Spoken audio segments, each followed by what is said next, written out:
ഇപ്പം നെല്ലിക്കയുടെ സീസണാണോ എന്തോ വഴിനീളയും അതുപോലെ കടകളിലെല്ലാം നിറച്ചും നെല്ലിക്ക വാങ്ങാനായിട്ട് കിട്ടും കേട്ടോ. നെല്ലിക്കയ്ക്ക് ഒരുപാട് ഗുണങ്ങളുണ്ട്. ഏതാണ്ട് 10 ആപ്പിൾ കഴിക്കുന്നതിന് തുല്യമാണ് ഒരു നെല്ലിക്ക കഴിക്കുന്നതെന്നാണ് പറയുന്നത്. വിറ്റമിൻ സി, അതുപോലെ വിറ്റമിൻ ബി കോംപ്ലക്സ്, ഒരുപാട് ആൻറ്റി ഓക്സിഡൻസ് എല്ലാം അടങ്ങിയിട്ടുള്ളതാണ് ഈ നെല്ലിക്ക എന്ന് പറയുന്നത്. അതിൻ്റെ ഗുണങ്ങൾ എന്ന് പറയാനായിട്ട് ഒരുപാടുണ്ട് കേട്ടോ.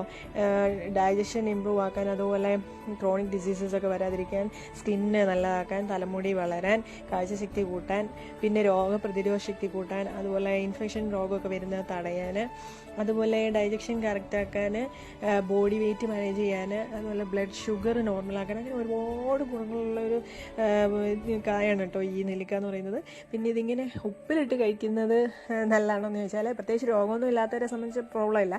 എന്നാൽ ഹാർട്ടിന് പ്രോബ്ലം ഉള്ളവർ, അതുപോലെ പ്രഷറുള്ളവർ, കിഡ്നിക്ക് പ്രോബ്ലം ഉള്ളവരിലൊന്നും ഇങ്ങനെ കഴിക്കാതിരിക്കുന്നതാണ് നല്ലത്. ഏറ്റവും നല്ലതെന്ന് പറയുന്നത് റോ ആയിട്ട് അല്ലെങ്കിൽ ജ്യൂസാക്കി കഴിക്കും.